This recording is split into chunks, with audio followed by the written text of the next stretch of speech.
Well, I think we probably should make a start with this, just trying to keep to time as much as we can. We generally try and start the NANOG tutorials as timely as possible. Well, at least I try and start my one timely as possible, because in my usual style, I do far too many slides and don't have enough time for them. So this is the BGP techniques for internet service providers tutorial. I've got 2 sessions. The first 90 minutes covers, I suppose, it's more introduction, background, looking at scaling. The second section after the coffee break is more about deploying BGP, looking at some best practices and this type of thing.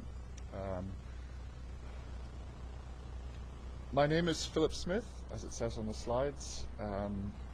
I work for Cisco. I've done quite a few of these BGP tutorials over the last decade or so. Now this is not really a Cisco presentation as such. It's more BGP techniques. It works or aimed for pretty much any implementation of BGP you're going to use. There's no configuration examples in here, so it's not a sort of specific tutorial, but a generic trying to explain how BGP works, why we need to use it, and such like. Now, the slides, well, yes, the slides. So the slides will be available on the NANOG website. If you go right now and have a look at what's there, that's actually the draft tutorial slides I put in a few months ago, because I forgot to give the Merit folks the up-to-date slides that I'm actually using here. But if you want to grab the up-to-date slides that I'm using here, they're on the screen right now. So if you want to follow along as I go through the tutorial. And also, I mean, for those who are newcomers, as Mike was saying about an hour ago, we generally want these to be as interactive as possible. I mean, if you're quite happy to just sit and listen to me talk on and on and on, that's fine too. But if you would like to ask questions, please do ask questions. We have a first question. Are you going to cover any IPv6? I'm not going to cover IPv6 as such, because this is all independent of v4 and v6, right? So I'm not going to look at like how to go peering with other providers and so forth. I keep that for another tutorial. This is more the beginner one. But I mean, if you'd like to talk about it offline afterwards, I'm happy to give you my opinions at least. So I was going to say, if you'd like to ask questions, please do. Now this session is recorded, so for those folks who don't get to come along to this, they can actually go to the website afterwards and listen to the recording. So if you want to ask questions, please use the microphone that's provided in the middle of the room. Otherwise, I've got to stand here and repeat your name and repeat your question and so forth. So if you'd like to ask questions, as I say, please introduce yourselves and use the mic. If you don't want to ask questions, or if you'd like to keep your questions for the coffee break, or this evening, or tomorrow or Tuesday, I'll be here those 2 days as well, so feel free to ask me then. And I say, if I don't cover subjects in the tutorials, actually at NANOG I do 2 other tutorials, multi-homing and BGP troubleshooting, which will probably cover everything and anything possibly imaginable in BGP. So if you've got other things to ask about that I don't cover, please feel free to ask me. I'm happy to help. So what I'm going to do is this. I'm going to go through BGP basics. I'm going to look at scaling BGP, and that will probably take us to around about the coffee break. As long as I don't talk too much or get sidetracked too much or tell too many stories, we should get there roughly about the coffee break. And then we'll look at using communities, and then some of the deploying BGP in a service provider network piece. And so the subtitles I've put in there just for completeness. Now, I say here ISP quite a bit. It's not just for ISP. It's pretty much anybody who's using BGP. What you're finding these days is enterprise networks and even smaller businesses, the academic research community, pretty much anybody who's using BGP, they're using the same network design strategies as internet service providers have been using for years. So even though this is all for internet service providers, it's pretty much applicable to anybody.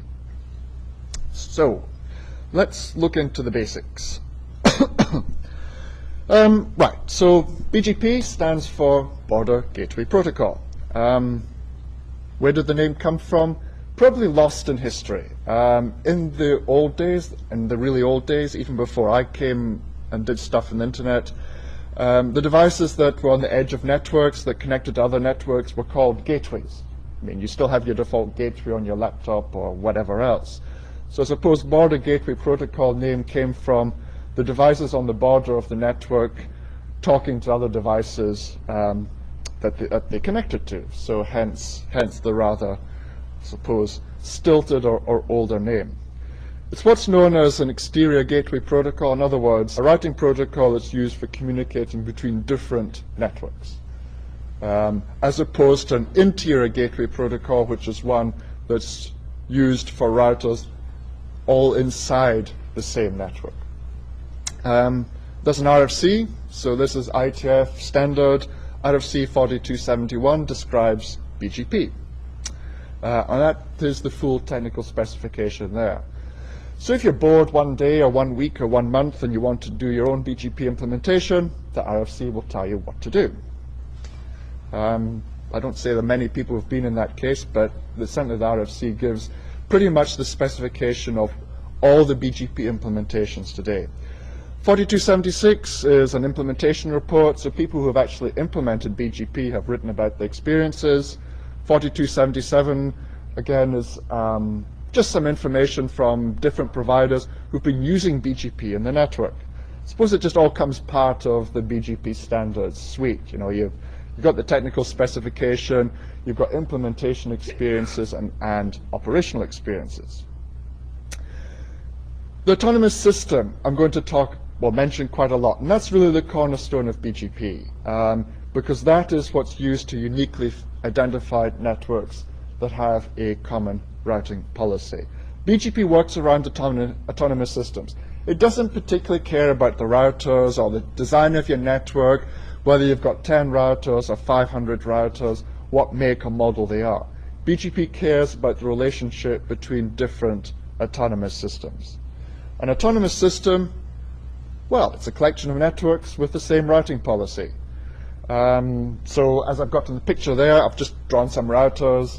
I've drawn a nice little cloud around them.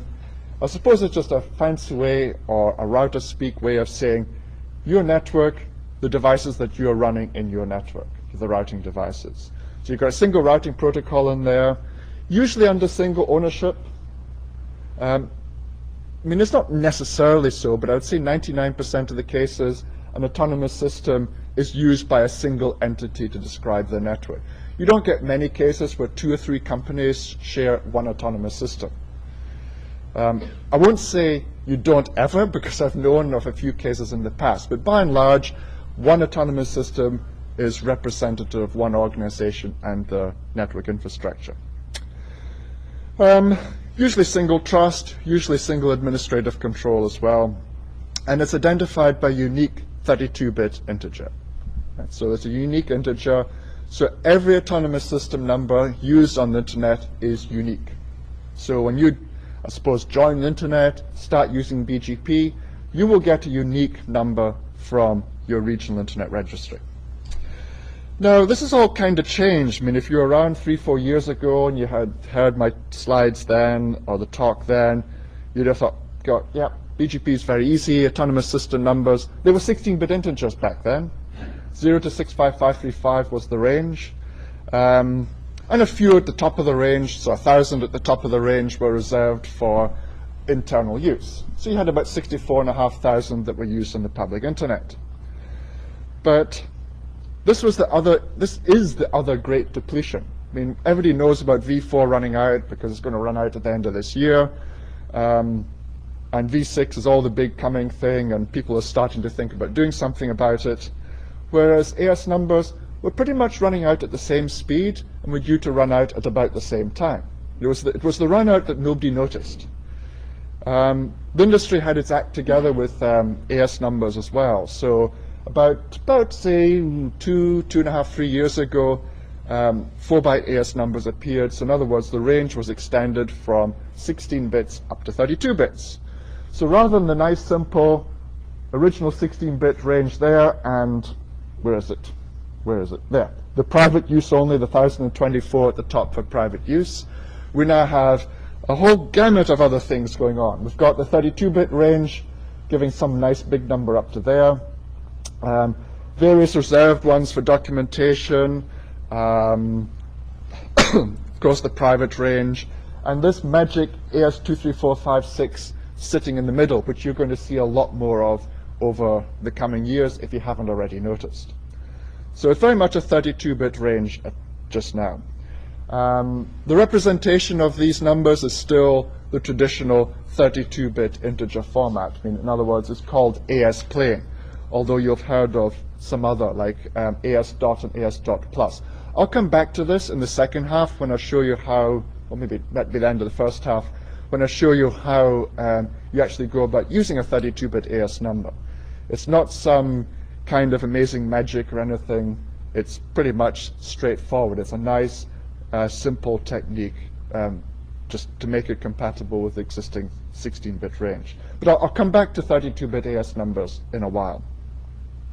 Anyway, these are the AS numbers. So you get them from the regional internet registries. For most of you guys, it will be ARIN. So the registries will distribute these just to ensure that they are unique. You can also get them from your upstream service providers. If you want to do that, if you're not an ARIN member, you can go to your upstream provider and they can get one on your behalf. Just bear in mind that if they do that, it's still their AS number. So if you decide you don't like your upstream ISP and you leave them, they will come to you and say, can we get our AS number back, please? So just be aware of that. I mean, in my personal opinion, it's generally much better to be a member of the registry and get your resources directly from them. Now the allocations, well, the 16-bit allocations are up to 56,319. About 34,500 of those are visible on the internet. Well, it depends where you look, but when I put the slides together a month ago, those were roughly the numbers that you could see. The registries, each of the 5 have also got 1,024 32-bit ASNs. They've made 750 assignments, and you see around 500 of those visible on the internet already. So if you weren't even aware of it, yes, there are already 500 out there on the network. And not all of them are being used just for playing. Some of them are in real operational servers today. So that's really the situation with AS numbers. I mean, this run out has got boring, 56,319, because the registries are handing out AS numbers just from the whole pool. It's only if you're still using equipment that can't use the 32-bit numbers that you have to go and plead a special case from your registry. Anyway, so I'll come back to AS numbers a bit later on. Now, BGP basics, we've got a few things to look at. So first thing, BGP runs on TCP. It's got its own port, port 179. Those folks who love putting firewalls in between your BGP speaking routers and your upstream providers or your peers need to allow this through your firewall. Otherwise, it won't work. I make mention of this every single time because the amount of requests for help I get from people who can't get BGP running because they've got some firewall in the middle and they forget about this port 179. Path vector protocol, won't talk about. There's an RFC that describes what a path vector protocol is. BGP relies on incremental updates. In the BGP table, if any of you know, today is about 330,000 prefixes, and you will know it takes more than a few minutes to load the entire 330,000 prefixes in from a neighboring router. So it's probably just as well that BGP itself, if there's a change in the network, it only sends an announcement saying what the change is, rather than the whole big table. And the fourth thing is you really have 2 sorts of BGP. And I always have this thing about, well, how should I be teaching this? Should I actually teach that internal BGP is one protocol and external is another protocol? Because they've got very, very different behaviors. And we'll look at the differences in a little while. So we have got this concept of internal BGP, which runs inside your network, and external BGP, which is what runs between different autonomous systems. Another word I've got there in the picture is peering. So a router that's talking BGP with another router peers with each other, or two autonomous systems peer with each other. So that's another word that you see used an awful lot. What else? You've got this demarcation zone concept, which is really the shared network between autonomous systems.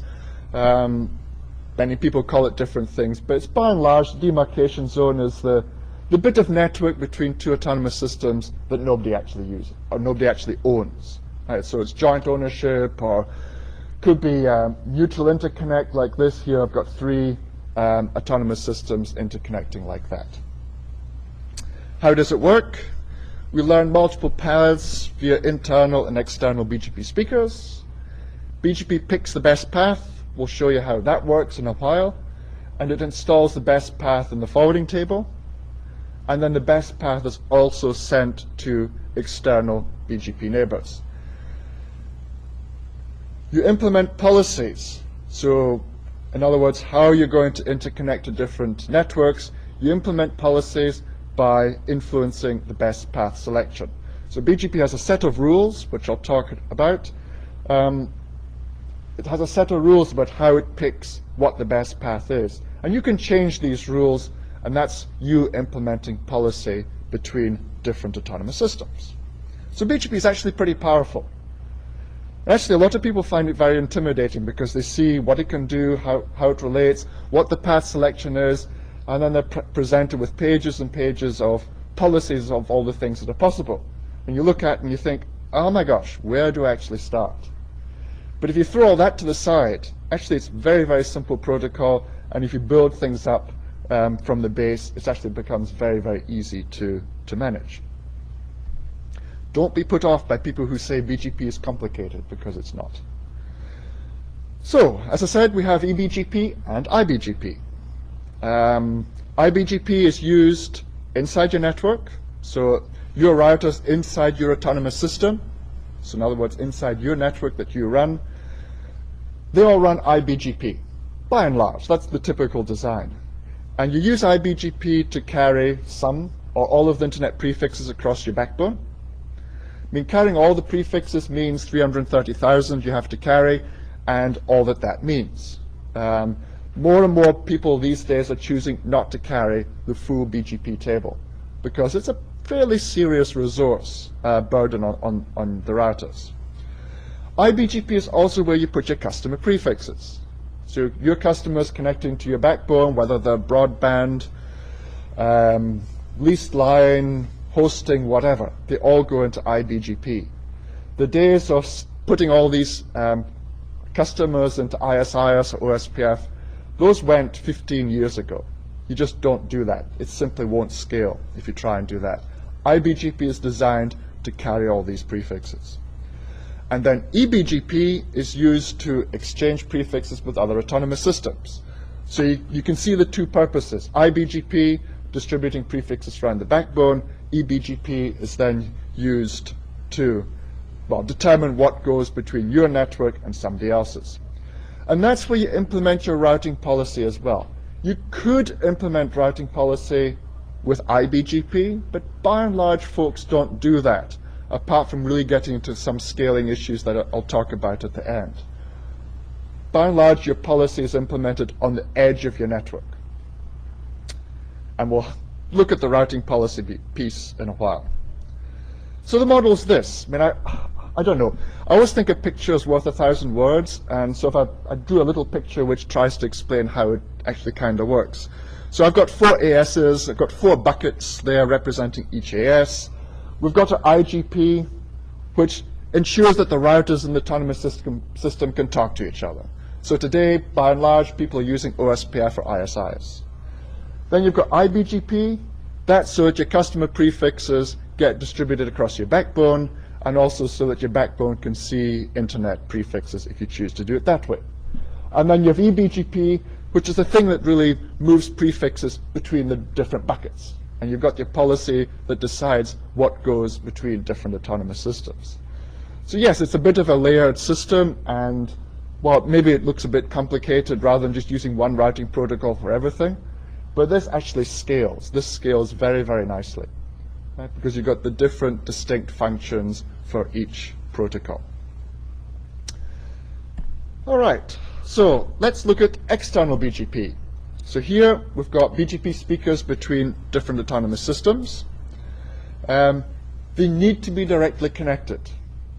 That's, again, just one of the requirements. So eBGP speakers should be physically directly connected.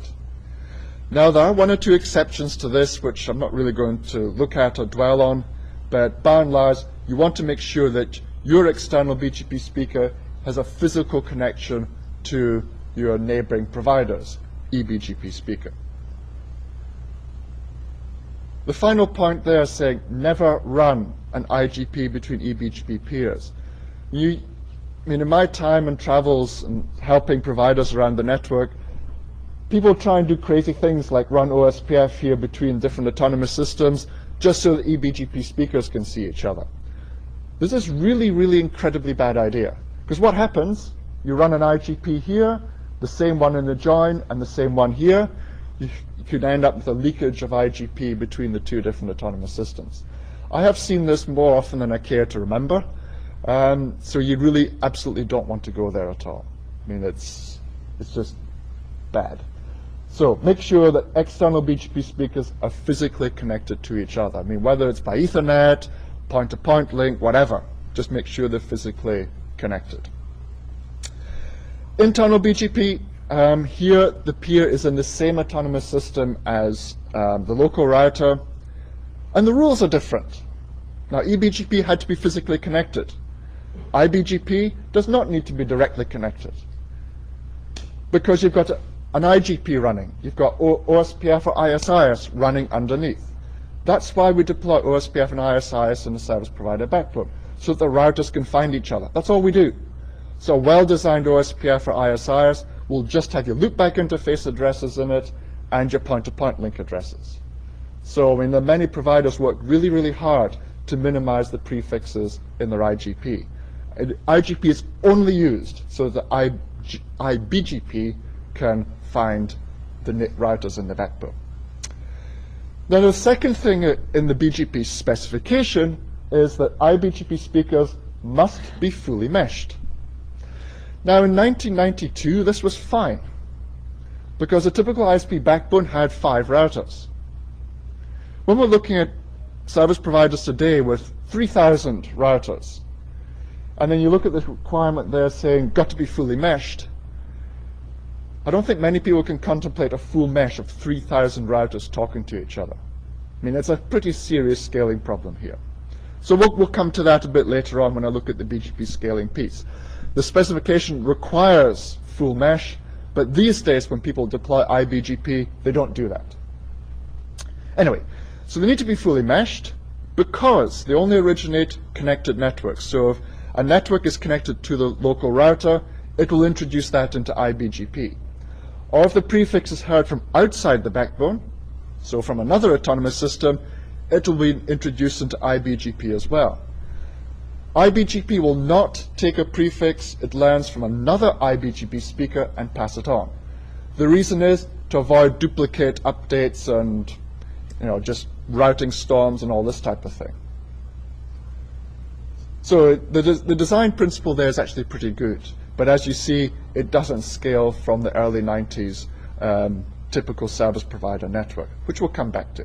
But these iBGP rules are very important. I mean, I'm only doing a tutorial here, but for many of the workshops I do at other venues, for example, Apricot and NANOG and so forth, newcomers to BGP, the biggest trouble they have is handling these 3 points in iBGP. Because they've learned eBGP, they don't realize that the rules, or don't remember that the rules are different, even though I do these very same slides and I say the same thing introduced in the workshop. iBGP has to be fully meshed because it does not pass on prefixes learned from other iBGP speakers. So I suppose it would look something like this. iBGP does not care what your topology looks like, but it must peer with every other iBGP speaker on the network. So that's all fine. What's the next thing we need to be aware of? Well, the next thing that's important is that IBGP speakers must peer to the loopback interfaces, or at least some other interface on the router that, I suppose, can't physically be removed from the router. And the reason for this, well, it's very simple actually. Consider this situation. If we set up IBGP between those two routers there on the physical point-to-point link, everything is fine.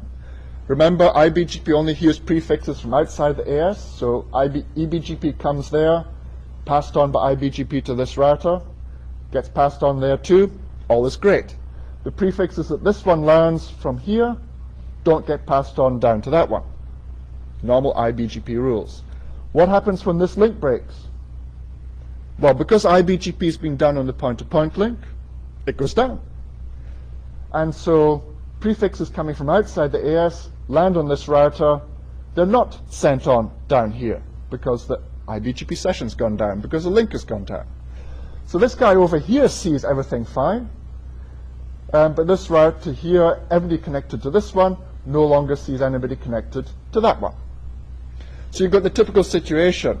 You know, you've got the network operations center here, the customer phones up and says, oh, I've lost the internet, it's all broken. The NOC is there checking, yep, nope, it's all fine here, go reboot your PC. It's a typical thing you see like that. What's actually happened is the IBGP session there has gone down because it's been done on the physical point-to-point link. The workaround, run IBGP between the loopback interfaces. Right? If you run them between the loopbacks, if this link breaks, well, ISIS just says, oh well, this link's gone, but we've got another path going around that way. So IBGP doesn't even notice that the link has gone down because it has the alternative path going via the third router there. So we run IBGP sessions between loopback interfaces or any other interface in the router that can't go down or be physically removed or whatever else. So by and large, using a loopback is the easiest way of doing it. And so this is why we have the IGP. The IGP doesn't really care too much about the point-to-point links, but we must carry the loopbacks around in ISIS or OSPF. And that's so that IBGP can actually run. So that's the first best practices design tip in the slides. Now, so that's just getting BGP up and running, but I also mentioned policies at the start. I mean, how do we actually do some of these? Well, apart from the prefixes that get sent around between BGP speakers, we also have these things called BGP attributes, which I've kind of subtitled as information about BGP. It's information about the prefix. The first one is the AS path. So it's a bit like when you check in at an airport and you're going to another destination and you bounce through lots of different airports, as the airlines seem to want you to do. They give you a printout for your suitcase with lots of intermediate stops. The AS path's a bit like that in reverse. It's where the prefixes come from. Right, so if we're sitting, where shall we sit? AS400, for example. We look at a prefix 180.10/16. It's got this list of numbers put in behind it. Well, that's the list of autonomous systems that it's been heard from. So we're sitting here in AS400. We've heard it from 300. 300's heard it from 200. 200's heard it from 100. 100 is at the end of the list there, which means that that is the autonomous system that has originated the prefix. So if you're looking at a BGP table, the AS number at the end of the list is the one that has originated that prefix into the routing system. Right, so that's the AS path. It's a history of where the prefix has been announced through the network. It's used for loop detection. And I've got a slide about that in a bit. And it's also used for applying policy. I mean, if you think about the policy piece, you can then make decisions based on the AS path about which way you could send traffic. Because you could say, oh, I don't want to send anything through AS200, for example. So you can make a policy that based on that. So here's the first useful thing we can do with BGP policies. And the AS path is actually a very, very useful attribute when we go and do BGP multi-homing. I mean, it's actually one of the most important ones when we do multi-homing. Now, just for fun, I thought I would include something with 32-bit AS numbers as well. given that the registries are handing these out and people are using them, we should have a look and see what it looks like. So let's go back to AS400. So here we've got a router, or a group of routers, that don't know what 32-bit AS numbers are. So the AS path on these guys, 180.10/16, we've heard it from 300, 23456, 23456. Remember I mentioned that 23456 is this special AS number that's used for the transition between, well, 16-bit and 32-bit AS numbers. What it actually means is, if your router doesn't understand 32-bit AS numbers, you will see all the 32-bit AS numbers being represented by 23456. So some of you have been logging into your routers and seeing 23456 appearing. It's not some new super ISP that's getting bigger and bigger as months go by.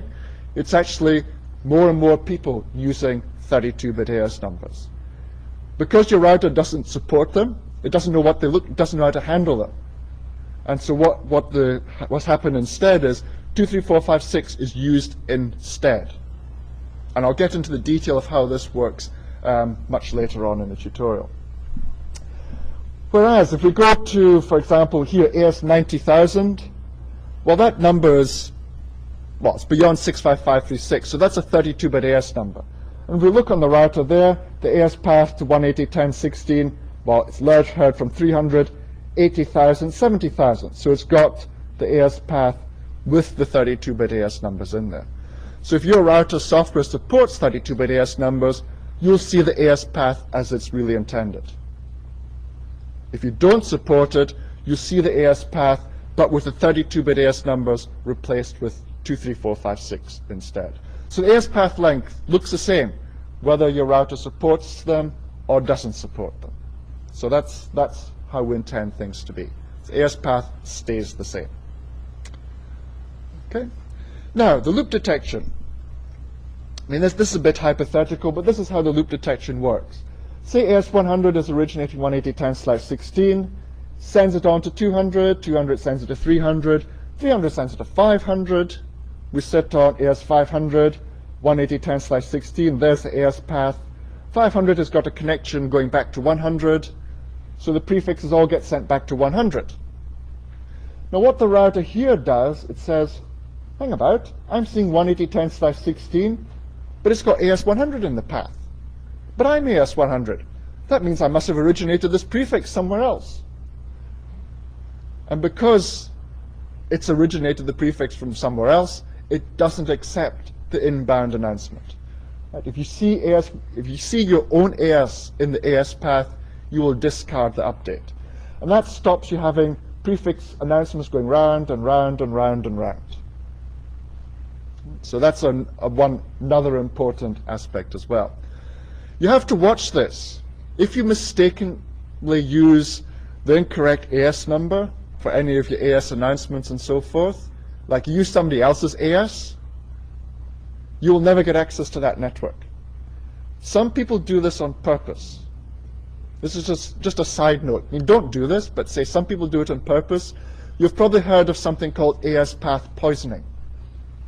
It's not as rare as you might think. So a friend of mine did some research a few years ago. There's actually quite a lot of AS path poisoning going on. Some of it's deliberate, others is totally accidental. So be very, very careful in that type of situation. Because the loop detection kicks in there. Okay, so that's the BGP loop detection. Now, the next attribute I want to look at is something called the next hop. And as the name suggests, it's literally the next IP address along from your AS. So if you learn a prefix from a BGP speaker, it's the IP address of that BGP speaker you learned the prefix from. So again, going to this case, router B has heard a prefix 150.10/16 from router A. And so if we look at the prefix, we see the next hop address is 150.10.1.1. Right, so it's the IP address of the next router along. So you look in the BGP table, you see all the prefixes you learn have got a list of next hop addresses, the neighboring router you learn the prefix from. Now that's eBGP. For iBGP, the next hop is actually unchanged.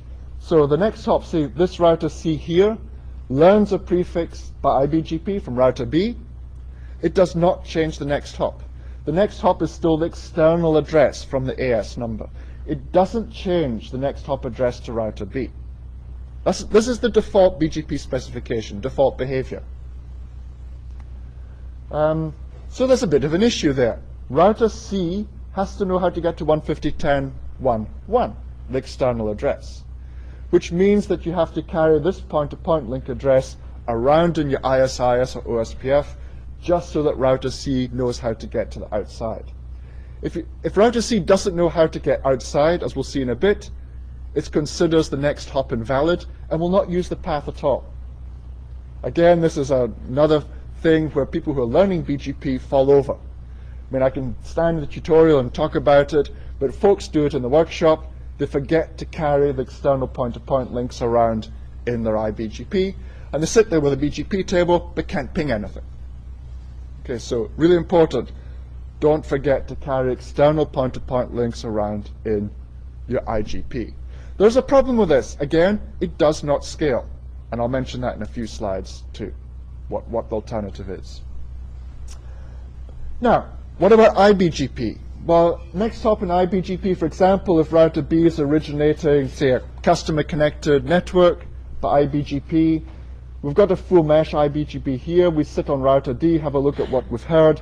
We see 121.1/24 has been originated by 121.254.2. That is the loopback address of router B. We're running IBGP between the loopbacks, which means all the prefixes we originate into the network look as though they come from the loopback interface. This is good, because whatever happens in the infrastructure here, the next hop address is always a loopback. ISIS and OSPF know how to get to the loopback, whatever path they have inside your backbone. So as I was saying, IBGP doesn't care what your backbone looks like. That's why, again, another reason why we run IBGP between the loopbacks and the routers. I know folks who've got the worst infrastructure imaginable. They can't keep circuits up for more than a few hours, but their IBGP is completely stable simply because it's running between loopbacks. The next hops are always the loopback interface addresses with the different routers in their backbone, so it's a very, very stable IBGP. So again, another reason why we run IBGP between loopbacks. We rely on OSPF or ISIS to actually find how to get to the next hop. So this is called recursive route lookup. IBGP looks into ISIS to find out to get to the neighboring routers.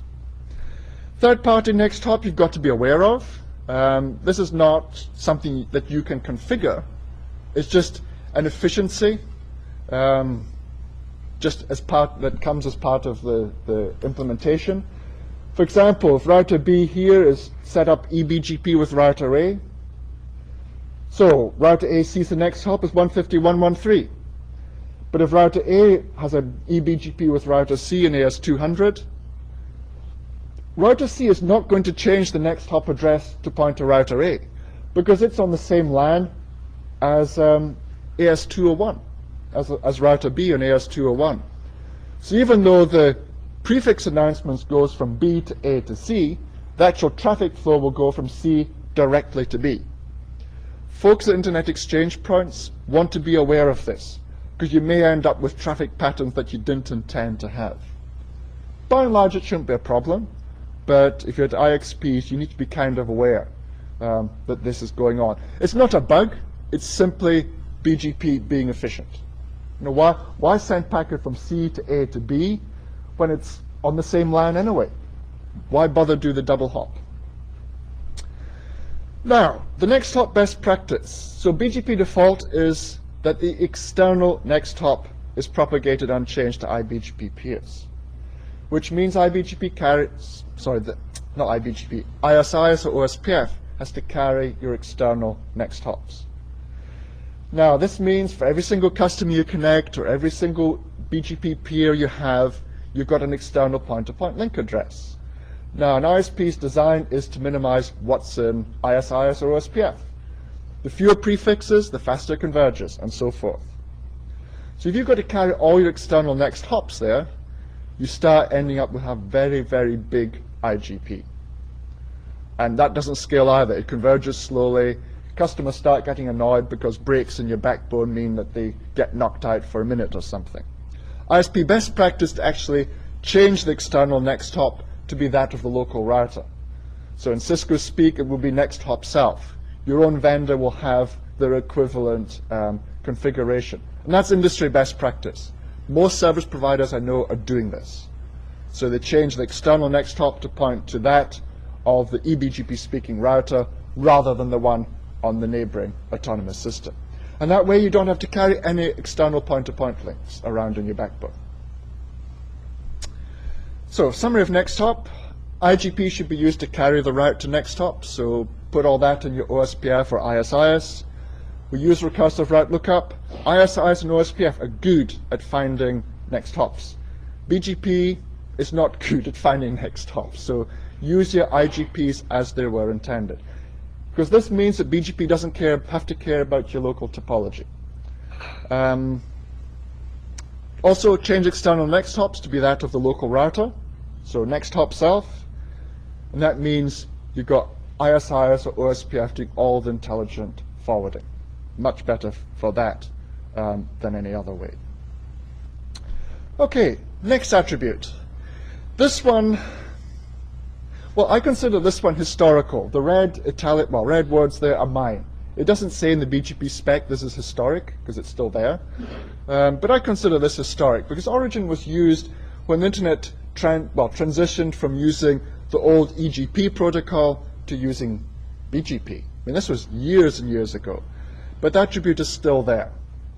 It's got 3 values, and I think the 3 values are confusing, certainly for people who are new to BGP, because the 3 values are called IGP, EGP, and incomplete. Now the IGP there is not OSPF or ISIS. The IGP there is, well, BGP, myself. It's come from me. I've generated this prefix. EGP really does mean the old EGP protocol. I mean, I don't know what range of router products you folks are using, but if you dig up an old Cisco box from, say, about 5-6 years ago, you can still do router EGP on it. I guess some people must still have been using it. Don't know why, but they must still have been using it. That was the old EGP protocol. Now, Origin Incomplete, again, I find that a bit of a strange name, but incomplete means, well, the prefixes come from somewhere else. In other words, it hasn't come from BGP, hasn't come from EGP, it's actually come from, say, static route, or even another dynamic routing protocol. So those are the 3 values. And if you go on and look at the internet routing table today, you'll still see some IGP, EGP, and incomplete entries.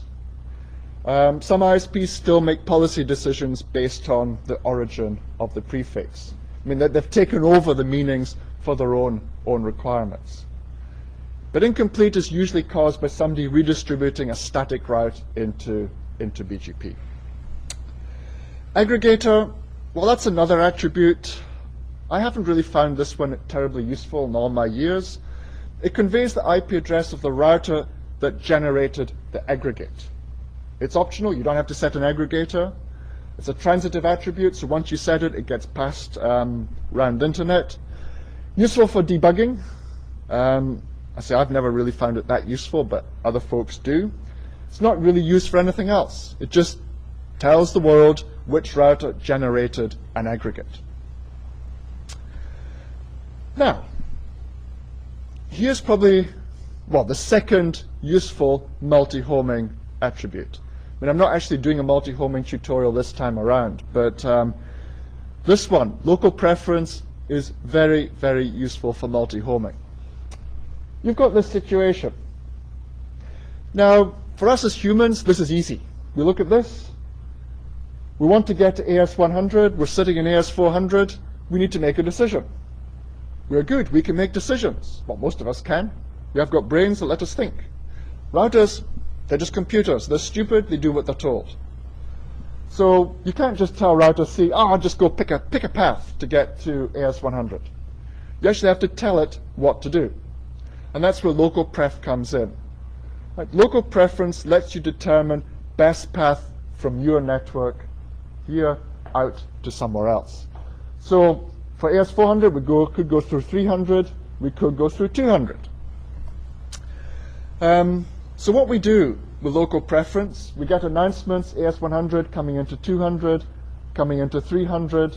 300 sends announcements to B, 200 sends announcements to A. So we end up with two paths. We've got 160.10/16 coming via A, and another one coming via B. How do we tell router C which way to go? Local preference lets you do that. If we put, say, local preference 800 on this link, 500 on that link, then we see the two paths with the local preferences set. Highest local preference wins. Right? And that means that traffic from router C and indeed the whole autonomous system will go through AS300 to get to AS100. So local preference lets you steer traffic out of your autonomous system. Right? So it's a very, very powerful attribute. It lets you steer traffic out of your autonomous system. It's pretty much the only one you've got to do it. So if you need to do outbound traffic engineering, local preference is your friend. Obviously, you need inbound routing announcements to handle this. So if you get inbound routing announcements from the upstream provider, you can then use local preference to set which way traffic will go out. So here's a summary of what I said. It's non-transitive attribute. It's optional. You don't have to set it. It's local to an autonomous system, so it's only used inside the AS. So if you set local preference and then announce the prefix to your neighbor, the neighboring router will ignore what you have set. It's only used inside your own autonomous system. Everybody has a default local preference. I mean, the iOS one is 100. So numbers that are lower than 100 are less important. Ones that are bigger than 100 are more important. And it's used to influence BGP path selection, determines the best path for outbound traffic. Path with the highest local preference wins. Now, what about the other direction? Well, we've got something called MED, or multi-exit discriminator. Or for those of us who've been around for a long time, we still call it metric, because in BGP version 3, it was called a metric. And I still, unfortunately, call it metric. Because it's kind of what it does. It's very similar to the metric in an IGP. We've got this situation here. We've got AS201. They're announcing /24. It ends up in AS200. We want to tell AS200 which inbound path to use. And that's where we use metrics. So what we do, we set a metric on both links and both announcements. Say we put a metric 2000 one way, put a metric 1000 on another path. AS200 ends up with two paths, one with a metric 1000, the other one with a metric 2000. Just to be different, lowest metric wins. Now that's easy to remember, because in ISIS or OSPF, lowest metric wins there as well. So that was my kind of linkage when I was learning all this years ago, that metric 1000, lowest metric actually wins. So the best path is actually from router D into router B. So if you're multi-homing with another provider like this, say multiple paths, you can use MED. Right? So lowest MED wins. Summary of all this. Yep, I can go back. Yeah, so lowest MED wins. So the path in is router D to router B. I can move on? Okay. So summarizing that, so again, you don't have to set MED.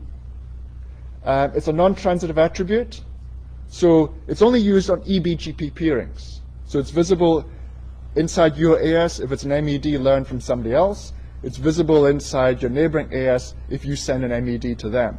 But MEDs you send to your upstream provider won't go anywhere else. So they're not really transitive attributes. They're only used between autonomous systems. Conveys the relative preference for entry points. So determines path for inbound traffic in the situation you've got multiple links to another autonomous system. It's only compared if paths are from the same AS. That was the original BGP spec. But of course, folks come along and say, well, but I want to compare MEDs if the path's got different ASs. And so you'll find that most of your vendors' implementations will have knobs that let you compare MEDs from different ASs as well. Path with lowest MED wins. Now, here's a bit of a historical issue. Absence of an MED attribute implies MED value of 0. Now, it's not a problem with local pref. You don't have to set local pref. The default value for local pref is 100. So any prefix going into IBGP has a local pref of 100 by default. But what if you send a prefix on one link with an MED of 10 set, and you set the prefix in another link with no MED set? What happens? Well, historically, that was a big problem. Some vendors decided that, well, if you're not setting the MED, then it must be, well, you must assume 0. Because, computer programs, you can't set a variable to blank. You can set a variable to a number. And so you can't, if you want to compare 10 with blank, well, you can't. You need to compare 10 with something. So some vendors said, right, we're going to make, if it's an absence of MED, we'll make the default MED 0.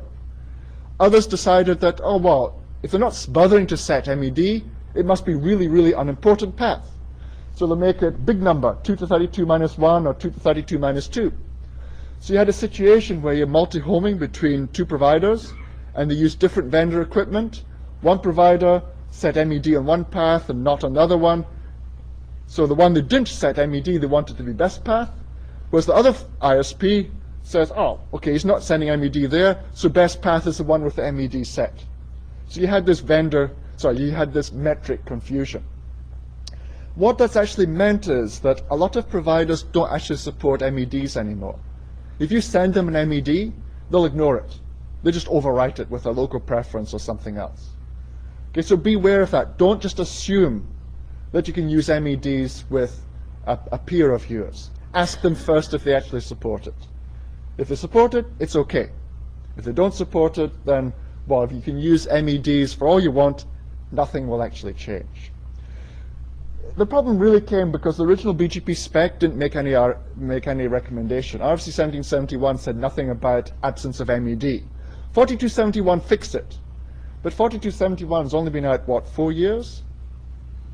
Whereas 1771 was 1992 or 1993. I think it was 93. So it was many, many years of operational practice before the RFC actually caught up. So that's why you find these days that not everybody will support MEDs. Now, next attribute, communities. Communities are not a collection of happy routers. Communities are actually a very useful BGP attribute. In fact, I cannot overemphasize how important this one is.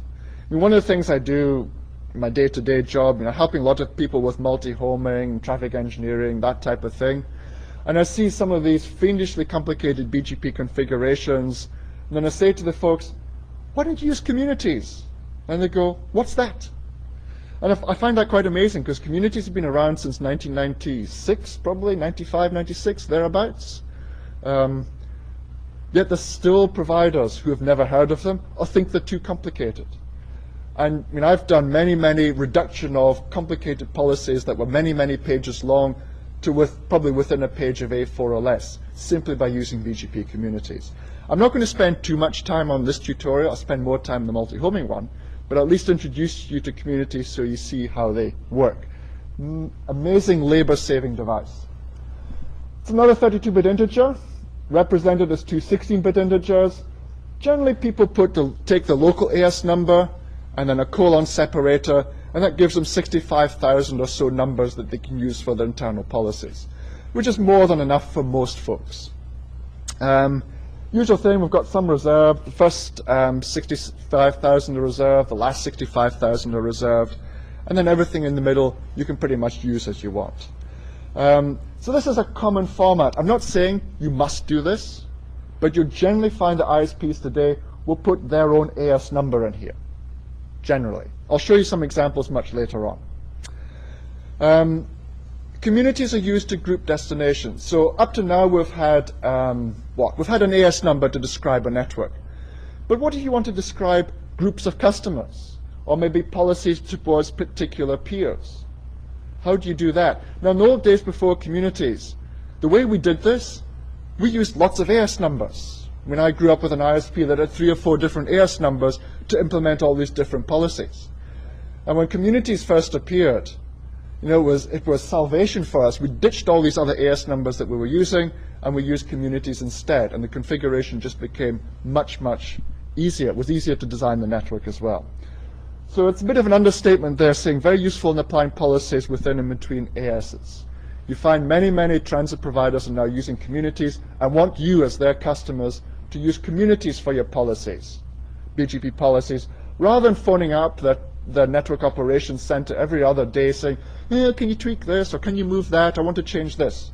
They don't want that. That's taking time and resource that can easily be done with these sort of tools. Let's look at an example.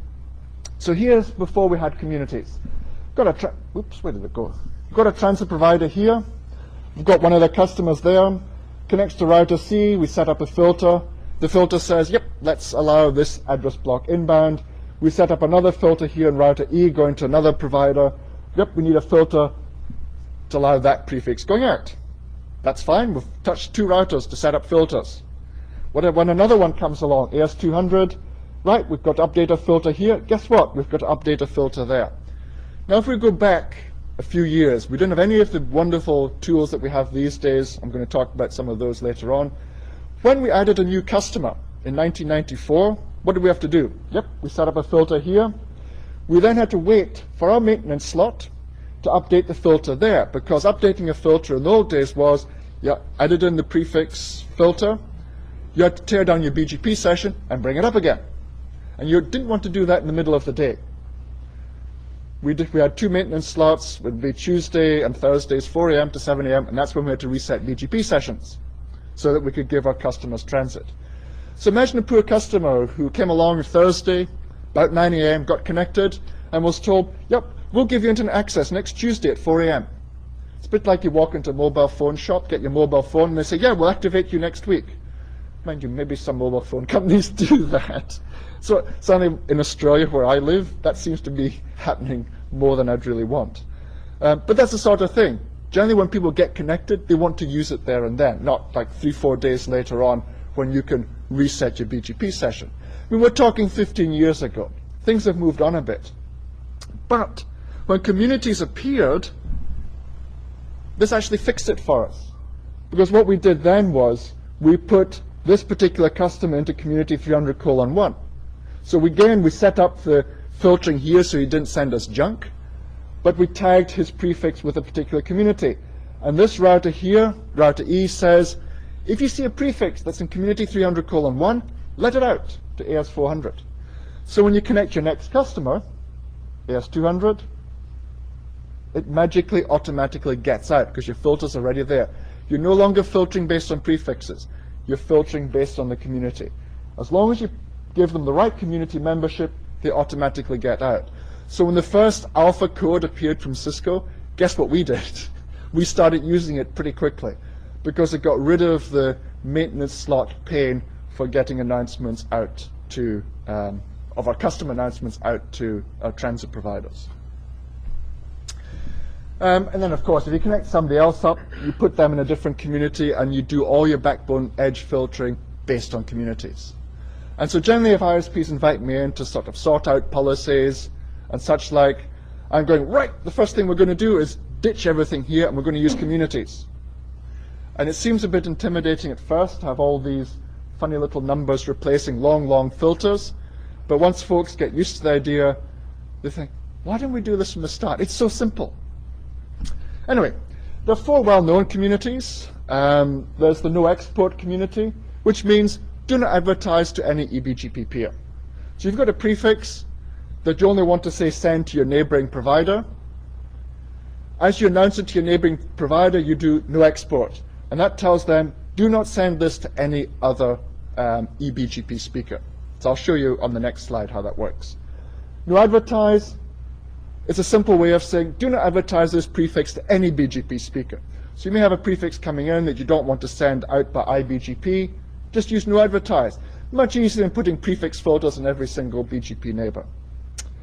The third one is used for BGP confederations, not going to talk about. And the fourth one, no peer. This one is, well, it's a more recent one, and it means do not advertise to bilateral peers. I don't know how many folks who use it. For quite a while, I used to say, nobody uses it. And then I got email from Deutsche Telekom who say, well, we support it. So I know at least Deutsche Telekom supports it, but I don't know how many other people do as well. And again, I've got a slide that explains how this no peer community is meant to work. So here's the no export one. Say you've got this situation. Say you've got 3 links between you and another provider. So the way you normally do load balancing between these 3 links is you'd announce your aggregate to your neighboring provider, and then you'd announce, well, you'd take your aggregate, divide it into 3 pieces. So the first piece would go out this link, which means all traffic for that first piece would come back in here. Traffic for the second piece comes in there. Traffic for the third piece comes in there. But sending those 3 pieces out to the whole world doesn't give the world any more useful information. The aggregate gives useful information, right? So you're sending the aggregate and all the pieces. So what you do is take the pieces and tag them with the no export community. So the pieces are seen through AS200, but router G sees the no export community and drops those prefixes. So it's a very, very useful way of limiting the scope of a prefix announcement to just your neighboring ISP. So it's very, very useful in this kind of multi-homing situation. Or if you've got a peering arrangement with a neighboring provider, some people use no export. If you don't want a prefix announcement to get further than that neighboring provider, it's really useful for that. Be careful. Don't just assume that your neighboring provider will support communities. So if you want to use no export, ask them first. Because the worst thing that can happen is if you use no export and they don't support it in the backbone, you end up leaking all these small prefixes out onto the internet. So ask your provider first before if they use no export before you try and use it. The no peer community, that's got more of a scope. What this was intended for is to tell ISPs who peer with each other not to distribute your traffic engineering prefixes. So here you've got 3 upstreams. This provider has got 3 upstreams going to D, to C, to B. If you tag a prefix with no peer, it tells that provider not to send the prefix to anybody they peer with. So for example, router C peers with E and with D, so it's not going to send the sub-prefixes between C, D, and E. Whereas if we send the prefix to router B, B doesn't have any peers on the diagram, so it sends everything up to E, including the no peer communities. The idea behind this community is to reduce the amount of traffic engineering prefixes seen in what's called the default free zone, or at least where people are carrying the full BGP table. I mean, it's a really nice idea, but I'm not aware of very many people who use it at all, which is probably a bit of a shame, but maybe it's just a bit too hard for people to implement. The idea behind it was that we won't need to get the vendors to implement it in software, but then it relies on ISPs differentiating between who they peer with and who they get transit from. And nobody seems to really bother with that, so at least at a policy level. So I haven't seen widespread usage of it. Now, implementation details. The community attribute is optional. You don't have to set it. If you don't set it, it's not used. But some implementations will send communities to iBGP speakers by default, some don't. And some will send to eBGP peers by default, some don't. So you need to be careful. Not all your implementations do the same thing. Cisco iOS, for example, does not send communities by default at all. So if you want to use it, you need to actually activate it on a per neighbor basis. So if you're using multi-vendor in your backbone, make sure you have a consistent policy for each one. Otherwise, you'll just end up with quite a mess. So if you're careless, it can lead to a bit of community confusion. So you need a consistent community policy within your network, and also inform peers, upstreams, and customers that you're actually using them or not using them or whatever. Right, BGP path selection algorithm. So this is how BGP chooses the best path. I mean, there is the best path selection is listed in RFC 4271. What I've done, I've just taken 4271 and I've added in the Cisco little bits and pieces extra, just so you can see every vendor has got their own little tweaks and so forth to the basic path selection process. Nobody's changed the order. The order's all the same. It's just everybody's got their own little bits and pieces. So again, if you're in a multi-vendor environment, try and make it so it's consistent. You don't want a BGP speaker from vendor A doing one decision and B doing another decision, because you can end up with weird things happening in your network.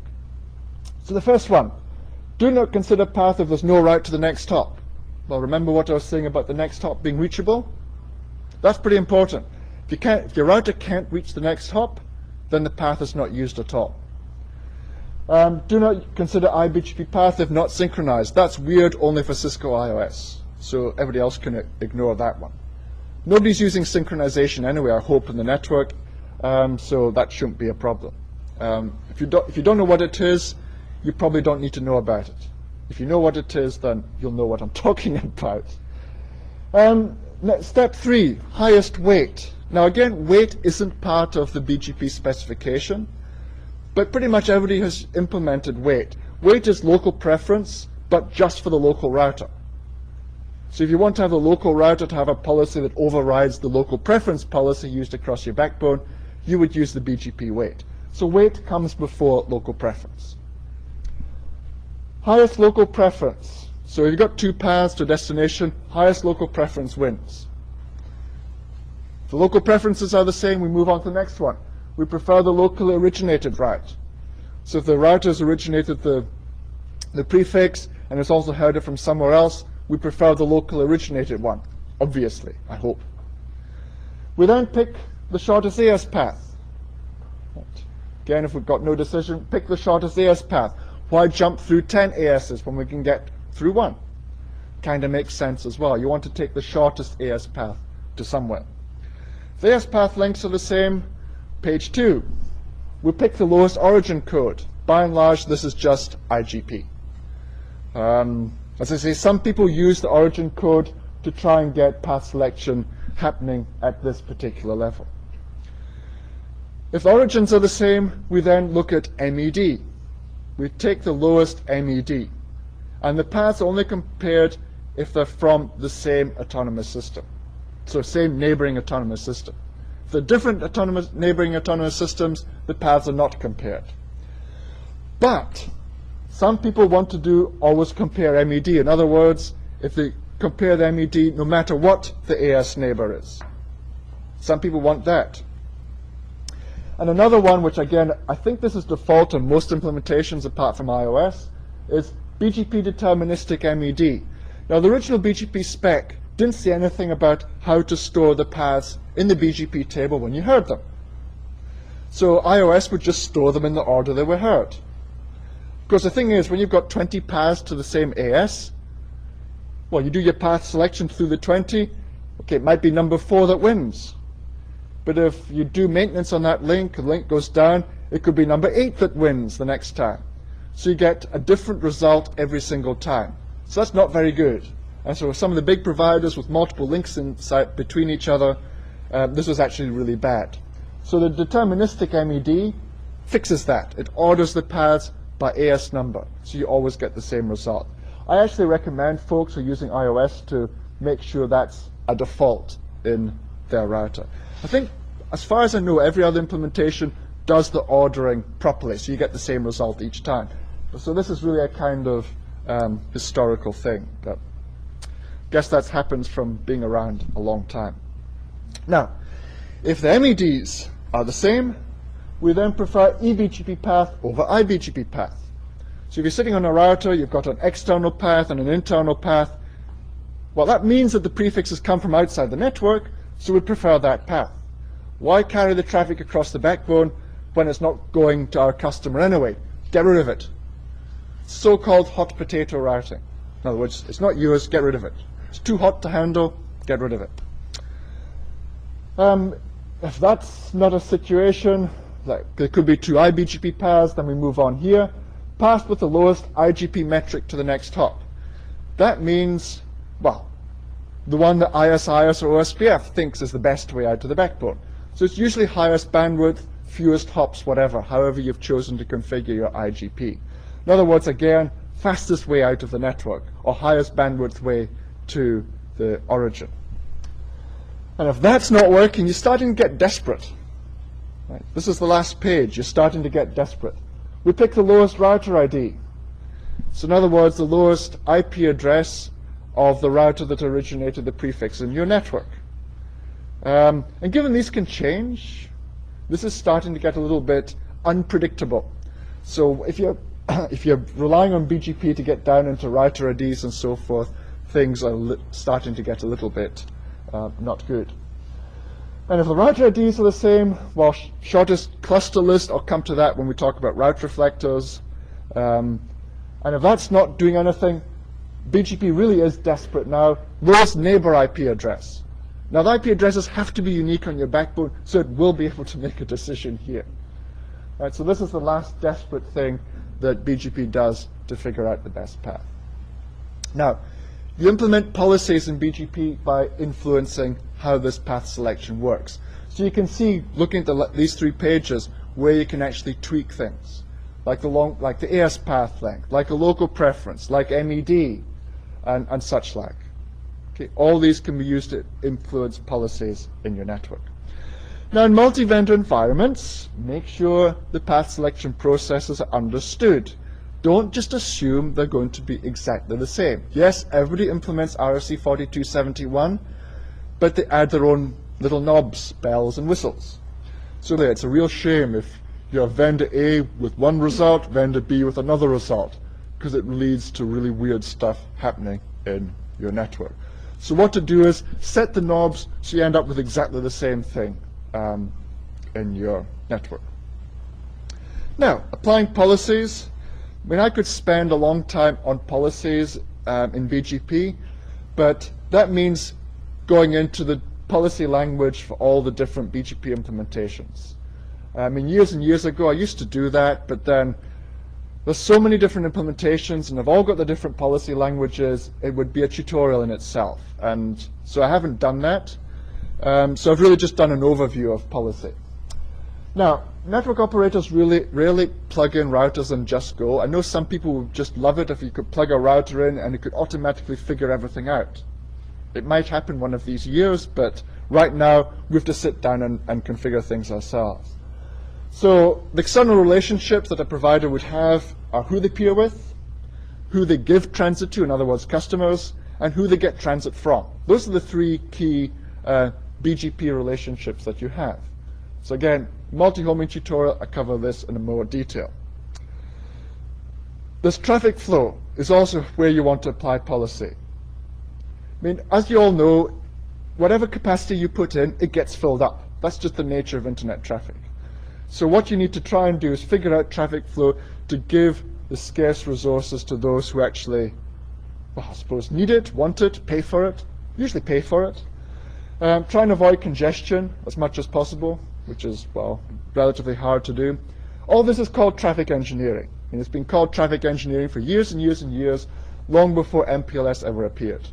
This is the BGP traffic engineering. That's applying policy using the attributes that I've just been describing. How we apply it? We set BGP attributes. So it's setting local preference, setting MED, AS path, and community. Those are the 4 you've got to play with. And that's really all you've got to play with. And so while BGP probably sounds complicated, when you cut it down to those 4, it actually really becomes straightforward to try and handle.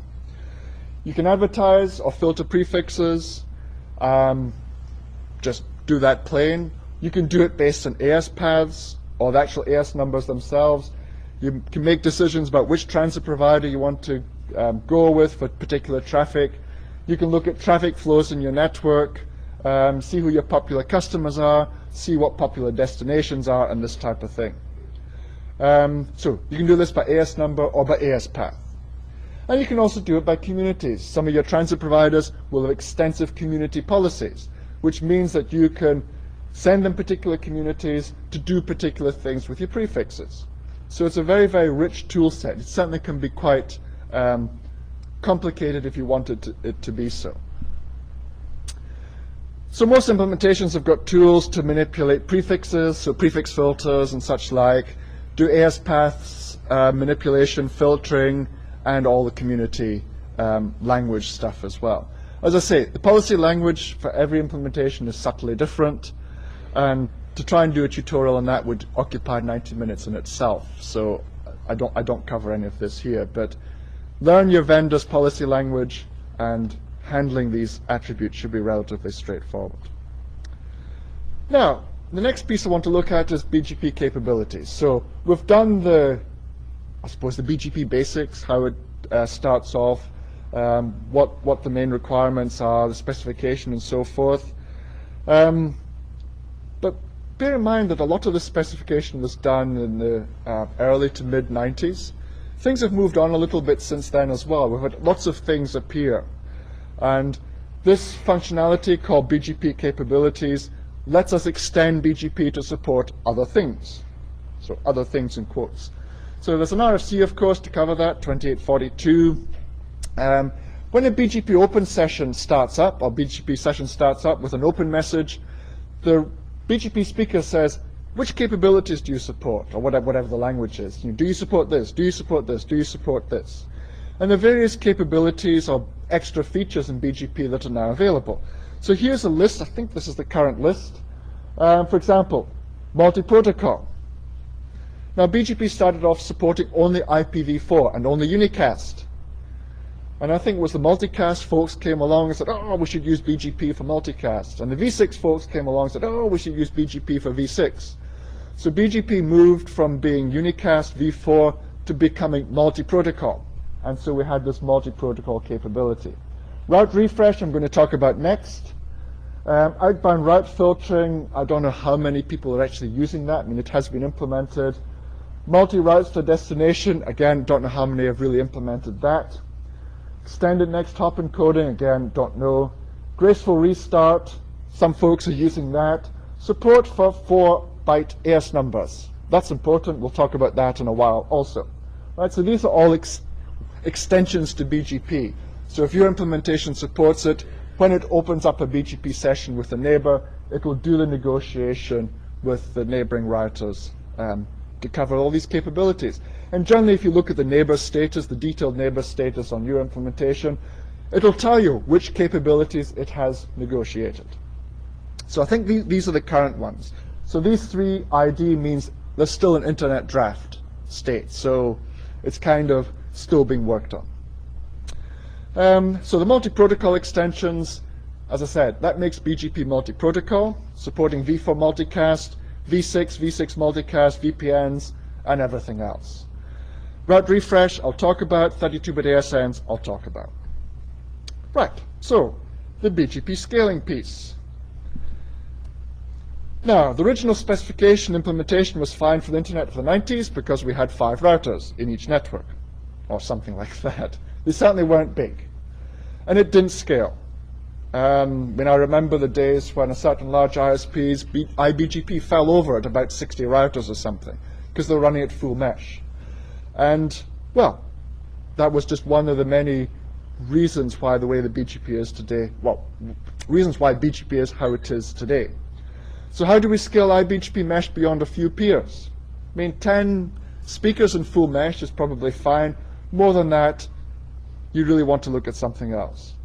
How do you implement new policy without causing flaps and route churning? BGP sends incremental updates. So if you change a policy, well, what we had to do in the old days is what I described. Shut down BGP, bring it back up again. You couldn't do that in the middle of the day. You had to do it in the middle of the night.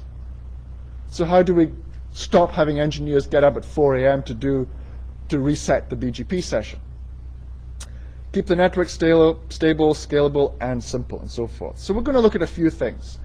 We'll look at route refresh and route reflectors. I've also got slides for BGP confederations in here, but I'm not going to cover those because I don't actually know of anybody recently who's deploying confederations new. I mean, there's still a lot of ISPs using them, but so I'm not going to. I find most people are choosing to implement route reflectors. But the slides are in here, so don't come along afterwards and say, "Ooh, what would you not doing confederations?" I put the slides in here so you can see actually how they function. But I mean, I've only got so many minutes to try and fit far too many slides in, so I'll jump over those. Look at deploying format AS numbers. I've put a few slides in just so we can talk through the implementation detail on your own network. And I'll look at why route flap damping is bad. Right, so route refresh. Now, as I said, BGP only sends incremental updates. So if you want to change policy, well, your update's already gone to your neighbor. So if you want to tell your neighbor that your policy has changed, in the old days, shut BGP down, bring it back up again, then you can send the whole BGP table out to your neighbor. This wasn't good. I mean, not only does it consume CPU, if you think about it, it means you disappear from the internet. With 35,000 autonomous systems on the internet, that's a lot of people who get told that you disappear. It's a bit like when you go home at the end of the day from the office, you send an email to your whole company saying, "Hey, I'm going home for the day." Who cares? You know, the other 60,000 employees probably don't want to know. Right? So this is the same thing here. We don't want to sort of just, well, if we need to reset the policy, we tell the whole world. We only want to tell what has changed. Severely disrupts connectivity for all networks. And of course, there's still ISPs using route flap damping, which means that you probably disappear from those networks for an hour or so. So you don't want any of this. So we have this soft BGP reset or route refresh. So the peering stays active, and all you do is you impact the prefixes which are affected by the policy change. So RFC 2918 is it. I mean, it's been around for years and years. It's no configuration is needed, so you don't need to know that your router supports it. I mean, there was a time where I would have to say, well, you know, route refresh is only in the newest implementations. Honestly, I don't know any implementation that doesn't support it. It's been around for what, 12, 13 years, and I think most folks actually know about it. And it means that you can refresh the BGP session without actually having to tear anything down. I think even for some vendors, it might be the default action. iOS, again, unfortunately, it's not the default action. The default action is to do a hard reset on BGP. Another thing just to be aware of. So use route refresh capability. So try and remember to do that. It's non-disruptive. It's good for you, good for your customers, good for the internet as well. If it's not supported, again, most implementations have a workaround. Something called maybe soft reconfiguration, something like that, where the router actually stores all the updates that have come in from the neighbor. So if you want to change inbound policy, well, it knows what it received, and so it can apply it to that particular thing. The downside of some of these features is it consumes memory. And that's the only downside for that. As I said there, only do a hard reset as a last resort. Treat it the same way as you would reboot a router. I mean, I actually really like it if hard reset of BGP comes up with, "Are you sure?" and then, "Are you really sure?" And that way it will get people out of thinking that it's an okay thing to do. Right, let's look at route reflectors. I think I can do them in the 6 minutes we've got before the break. So scaling IBGPs. So here we've got 13 routers. That means we get 78 IBGP sessions. 1,000 routers, 500,000 IBGP sessions. Can you imagine configuring 999 IBGP neighbors? Doesn't bear thinking about. I mean, okay, some of you use automated tools because you say, "Yeah, I'll just let the tool run it overnight or something." But no, it doesn't make sense. You've got an n-squared problem here. Each router you add increases the mesh n-squared times. So this is a serious scaling problem. And it doesn't make any sense to do a full mesh IBGP anymore. I mean, I'm never sure what to do with this tutorial. I always think maybe I should just teach route reflector right from the start. But then the problem I find is that when I've done that is when I've taught it from the start, people don't understand the requirement for the full mesh IBGP and some of the IBGP behaviors. So that's why I've done it this way around. You know, we show what IBGP really is set up, and then we say, right, here's a better way. Route reflectors actually scales. So the two solutions. Confederation came first because it was very much there to try and fix a fairly serious IBGP scaling problem. So you find that many of the big providers today are using confederations. And there's another win for confederation, which I'll mention as well. But route reflectors, by and large, what folks are using these days.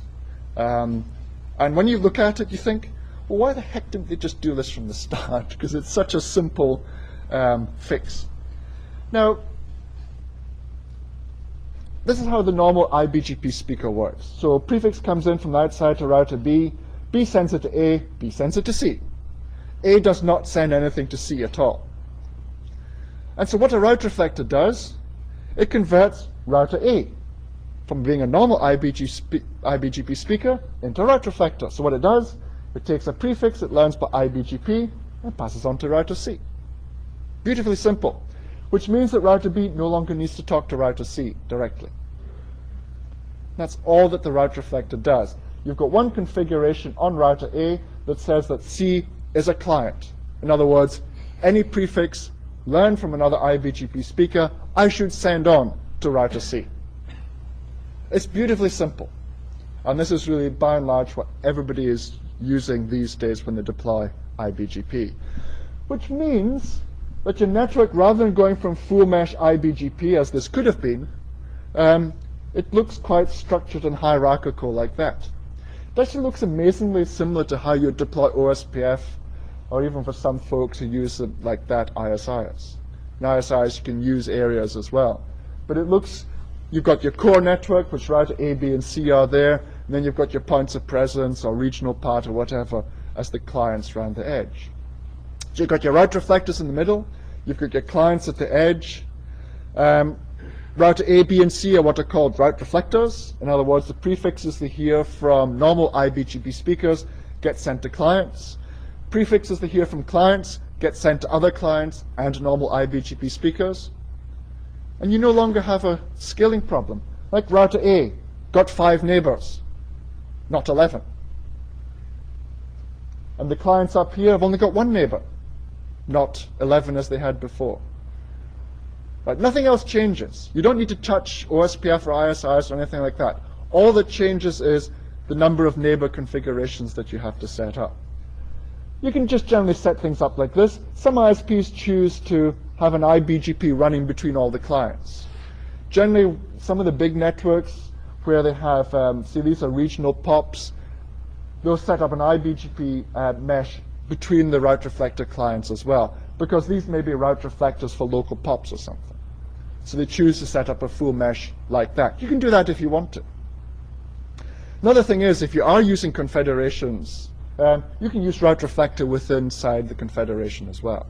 So it's not limited. It's not an either-or case. You can actually use in there too. How do you do it? Divide the backbone into multiple clusters. A POP is a nice simplification. That's what I do. Generally in a point of presence, you've got 2 core routers, various other aggregation and access and everything else routers round about it. Make the 2 core routers your route reflector, make everything else clients, done. Again, I mean, the number of networks I've migrated over the years, people are always amazed how simple it is to migrate. It is very, very simple. At least 1 route reflector and a few clients per cluster. Route reflectors are fully meshed, so that's your standard full mesh. Clients can be fully meshed if you want to. Don't touch OSPF or ISIs. Don't touch it. I know there's some people, oh, well, I've got to redesign my OS. You don't have to. ISIs is only used to find next hops. That's it. Okay. 2 new attributes. We've got an originator ID. That's the router ID of the originator of the route. So that's created by the route reflector. That's helpful for the path selection. And there's also the cluster list, which is a bit like the AS path for autonomous systems, but lets you track the route reflectors in your network where the prefix is being reflected through. That cluster list, as you saw, is used in the BGP path selection as well. Redundancy. Well, you can configure multiple route reflectors in the same cluster. Every time I do this slide, people say to me, well, but I've done that and it works. The point is, yes, it does work.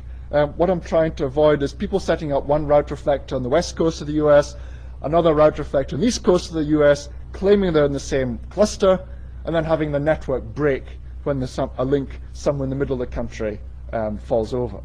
I'm trying to avoid that. Generally, if you want redundancy in a cluster, you put two route reflectors in the same cluster. The expectation is that the two route reflectors are on the same LAN, in the same POP, in the same rack, or at least in the adjacent racks.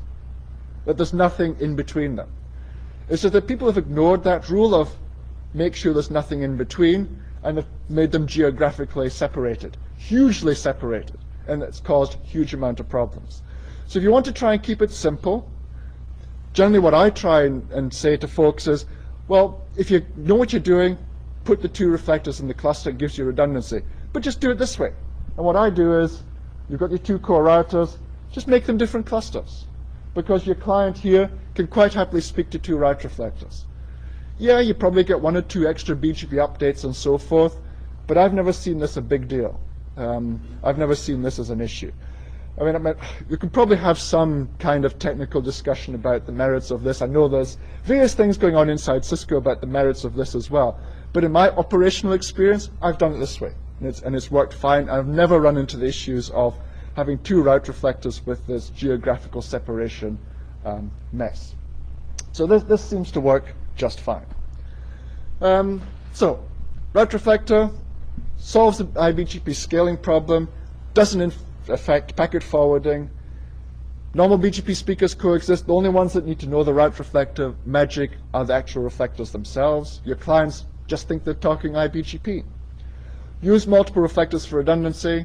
It's very easy to migrate, and there can be multiple layers. You don't just have to have 2 layers, you can go 3, 4, and so forth. Again, I don't know any real limit to the number of layers you can go. Where to place them? Always follow the physical topology. You never want to have a route reflector not directly connected to the client. Right? You don't want to have something else in between, because then again, unpredictable things can happen. You don't want packet forwarding to be messed up. So typically you just do it per point of presence. So look for your POPs, pick on one point of presence, set up the route reflector, set up the clients to speak to the reflectors, and then just remove the redundant IBGP sessions. So I've got a simple picture here. This might have been a full mesh before. Router D is going to become a reflector. So we set E, F, and G as the clients. Once that's running, we just rip out the E, F, and G direct peerings with A, B, and C, and it's done. Having done this many times, you can do this without anybody even noticing. I wouldn't say do it during the day, but I mean, I've done it often enough during the day. Nobody notices. It's the sort of thing that you can just simply do. Now, it's tea break time. I've got the confederation slides here, as I was saying. I'm not going to go through them, so when we come back after the tea break for the second piece, we're going to carry on with the BGP scaling. Okay. We'll see you at 4 o'clock.